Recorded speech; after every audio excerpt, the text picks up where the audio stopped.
Hello, this is Michael Dennin, Vice Provost for Teaching and Learning and Dean of the Division of Undergraduate Education. And this is Conversations with the Vice Provost, where I sit down with colleagues and members of the community to discuss issues that are important to the campus, to Orange County, to the state, I even argue to the nation and the world. And today it is a great pleasure to have a colleague, Ted Wright, with me, Associate Dean for our newly named Campuswide Honors Collegium. I say newly, it's a year or two, we're getting used to it. Campuswide Honors Collegium, formerly known as the Campuswide Honors Program, for those of you who are not aware yet of the change. Well, Ted, great to have you here. Great. Well, it's good to be here, and I'll often refer to this as the CHC just because going through Campuswide Honors Collegium is a mouthful. It is. So, but that's a little less confusing than when we had to call it the CHP, but not quite as much fun. Right. So I think it would be good to start off. I personally think there's two things that make our honors, Campuswide Honors, unique in some ways. Probably not absolutely unique, but pretty unique. And that's the true cohort model and experience and the way we do the curriculum. Mm-hmm. And I thought maybe you could comment on some of those and if there was anything else you felt that was particularly powerful about it. Sure. Well, let me just put this in a little context. CHC is, for me, primarily a community. Yeah. And so you think of, we've got 30,000 undergraduates here at UCI. It's a big place. It's easy to sort of feel lost. And so what we're trying to do with CHC, which has just under 1,200 students, is create a much more collegial experience, learning community for these students. And so we bring in a cohort every year, and they're in the program for 4 years. And to create this sense of community, we do a number of things. So one of them is that we offer housing. We offer a number of co-curricular programs. They do a lot of things together. And the neat thing about those things is that they're things that they organize together. The thing I love the most is we go on this camping trip every spring, and I get to take them hiking. A lot of these kids have never hiked. So that's a lot of fun. But then we also have great advisors. And so we have an advising program that I think really, this is an honors program. And so these are students who are motivated. They're really trying to get the most out of their college experience. And often that requires, really putting together a jigsaw puzzle. You want to study abroad, or you want to double major, or you want to, work in various campus programs. Maybe you want to be part of the student senate or something like that. And so these advisors, one of the things they're really good at is they know the programs across the campus. And so they really help students to put together that jigsaw and really get the most out of their experience, and then push them into things that they might not have thought about, like applying for prestigious scholarships when they leave, or doing things like that. And then the last thing that we have, as you mentioned, is we have this curriculum. And the curriculum is a little bit unusual because UCI has great majors, so we don't need to reproduce that aspect of the curriculum. And so what the Campuswide Honors Curriculum is a series of courses that satisfy general education requirements on campus. Now, a piece in there, Ted, that I think is really important to emphasize right at the beginning is they are students from every major. Yes. And they're coming together to interact together. Right. And I think a lot of times in academics we talk a lot about interdisciplinary and all this without sometimes it really happening. Right. And at UCI, I've always felt there's a pro and con of our school system. You mentioned we're like 30,000 undergrads.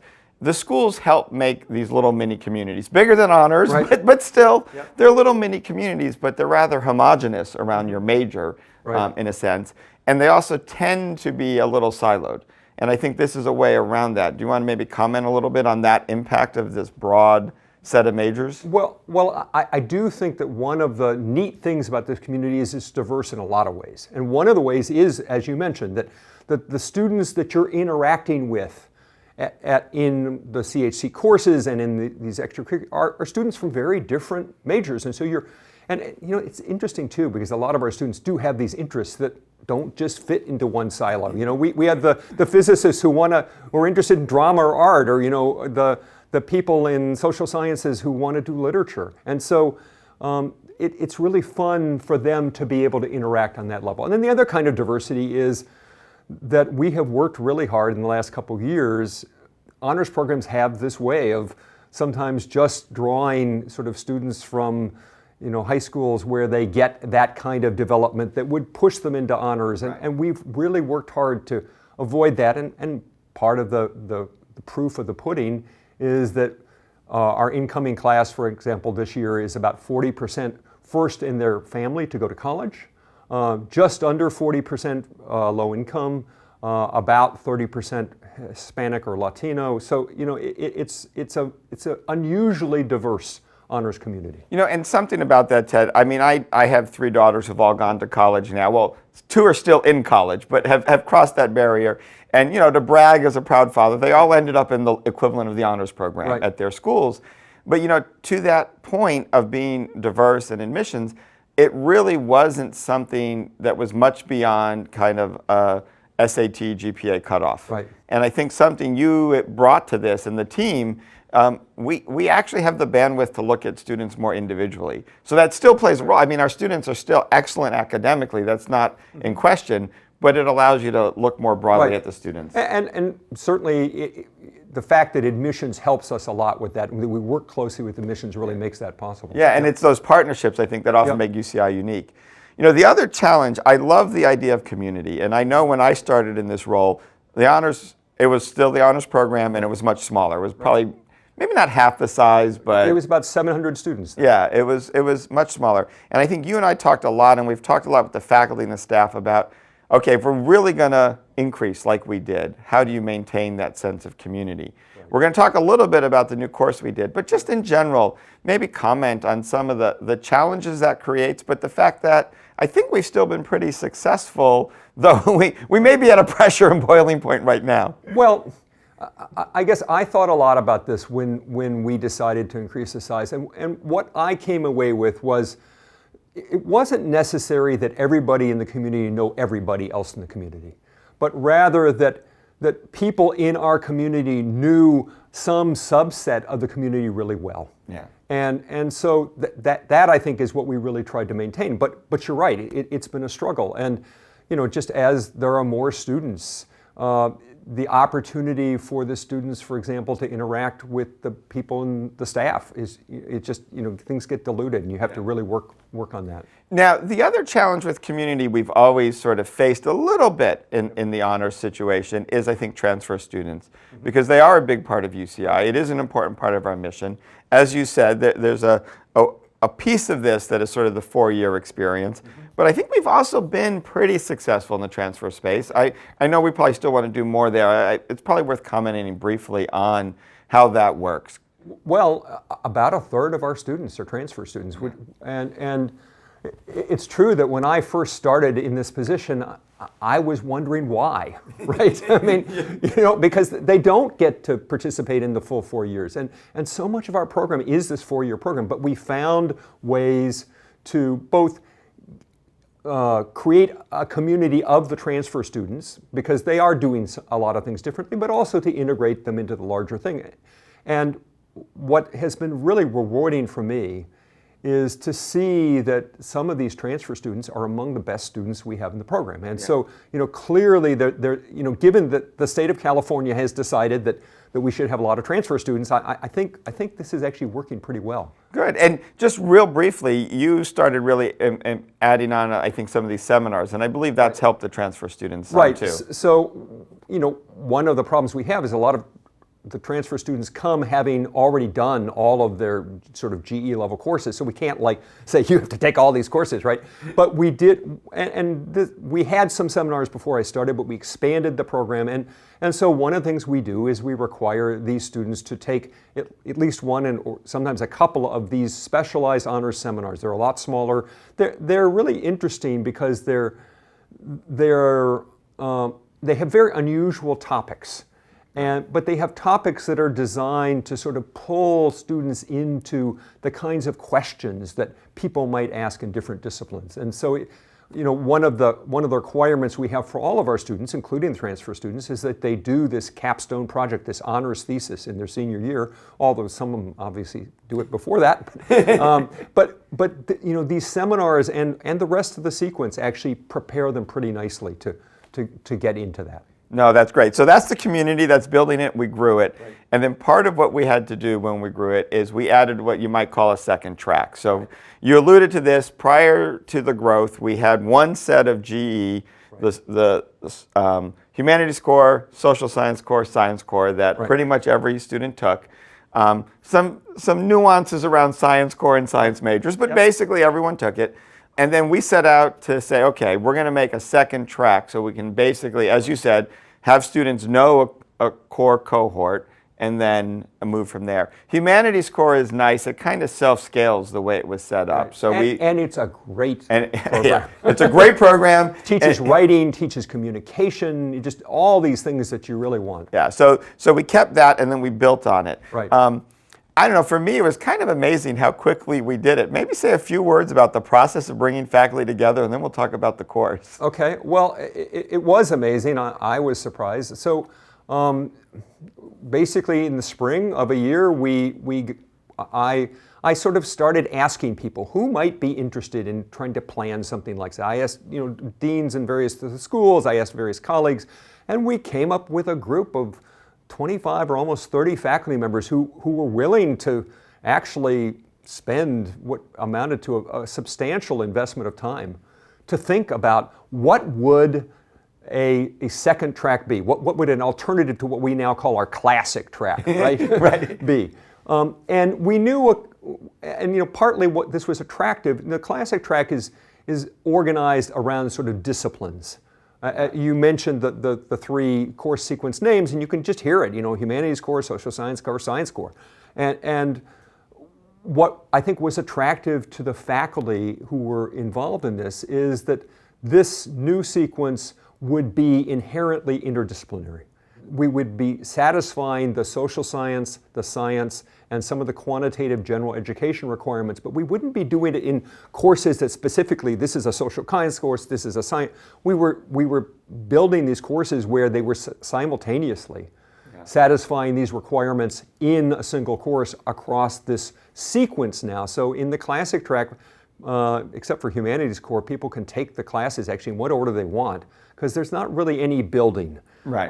But in this new sequence, you really do need to take the classes in sequence because they build on each other. You learn skills and you're introduced to ideas in the earlier courses that you're going to use in the later courses.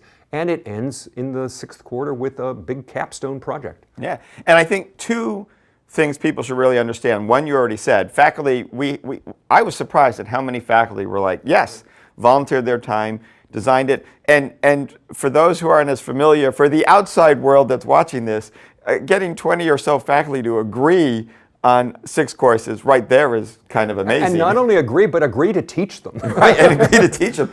But then there's the flip side is we got the whole concept approved by the Senate. We did.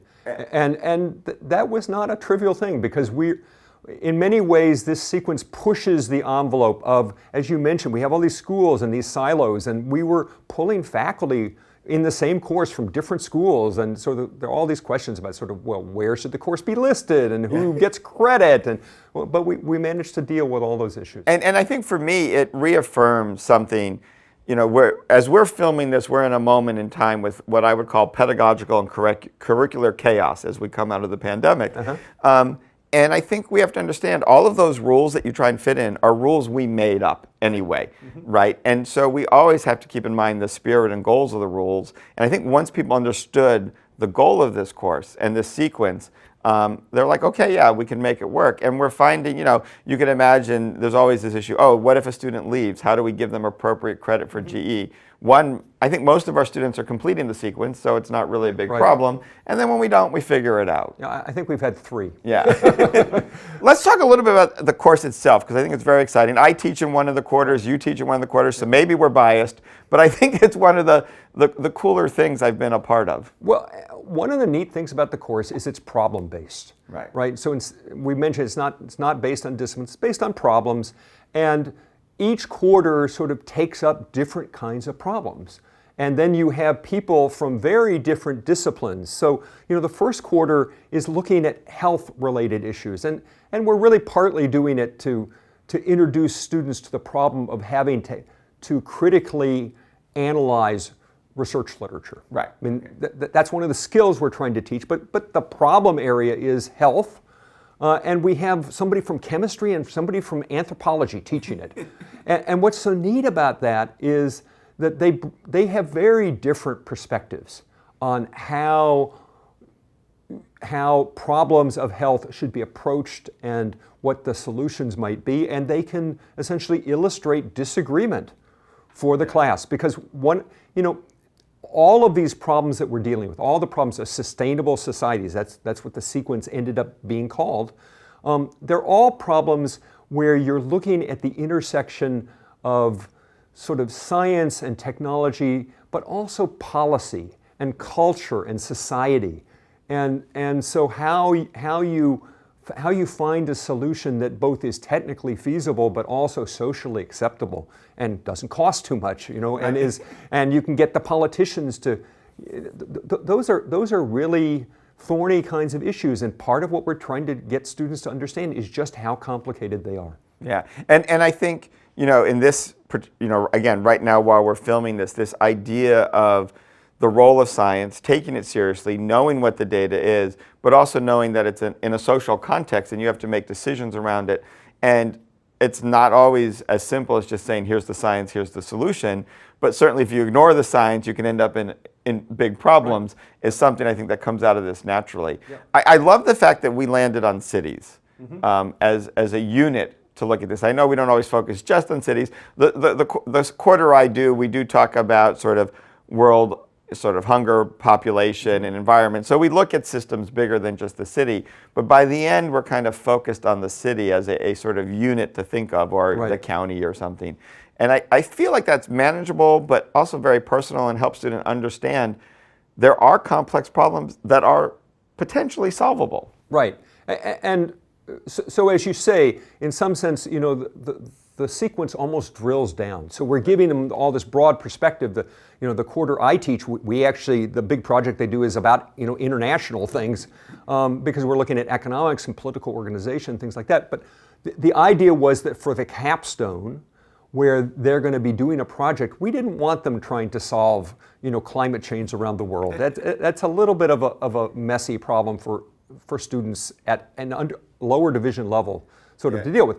But there are problems in the local context that certainly they can get their heads around, both the scope of the problem, the potential solutions, but also the different community and other groups that sort of have an iron in the fire, and who's going to like various things and not like other things. And I think also something you and I just talked about today, something you said that was very important is we can do this. We can do these senior capstone projects because at their core, they're about analyzing data and proposing solutions, not the full beginning of collecting the data, modeling the data. It's not a full multi-year research project. It really is what you might go hire your consulting firm to do. Exactly. And the interesting thing about this, a lot of sustainability programs are either like majors or they're master's programs or something like that. This is a lower division general education program.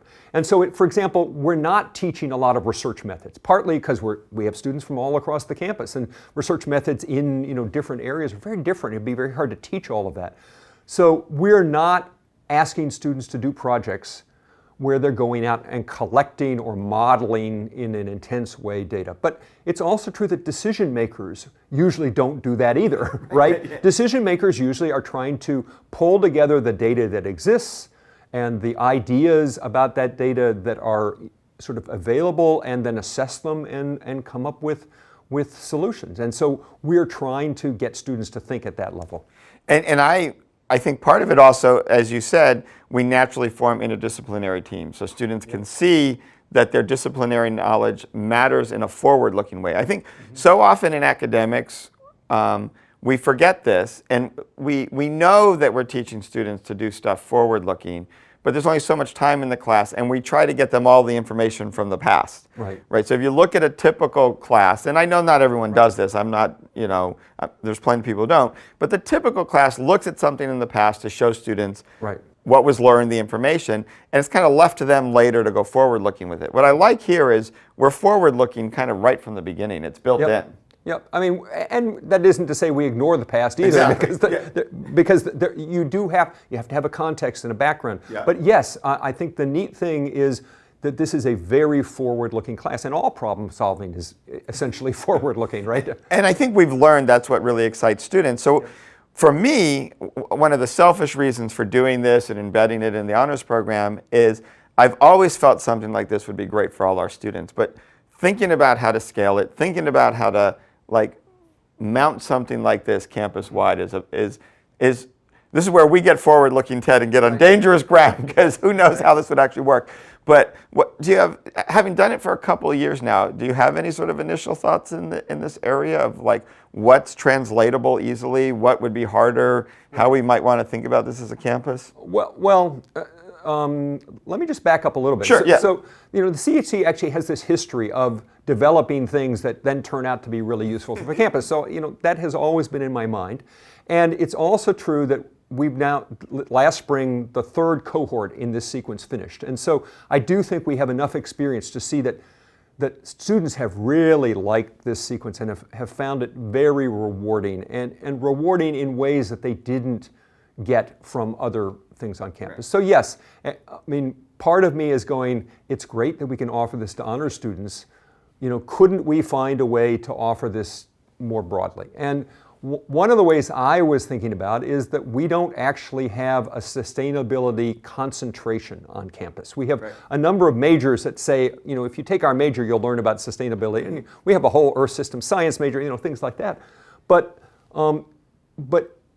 at the lower division level, we could, I think about, I don't think they'd be exactly the same courses, because typically GE courses on a campus like ours are bigger than the courses in this sequence, so we'd have to change the way the delivery is offered a little bit, but I think we could keep a lot of the same focus. One of the nice things about this sequence is that there's very little that's sort of set in stone about any of the courses. The courses all have sort of a general thing that they're trying to do, some skills that they're trying to get across, but depending on the faculty you have teaching them, you can modify them in a lot of different ways. And so I think if we wanted to try to do something like this more broadly, we wouldn't have to slavishly duplicate this model, but we could use the concepts here and the general idea of a 6-quarter sequence that fulfills, just like humanities core is this 3-quarter sequence that fulfills a lot of GEs. We could have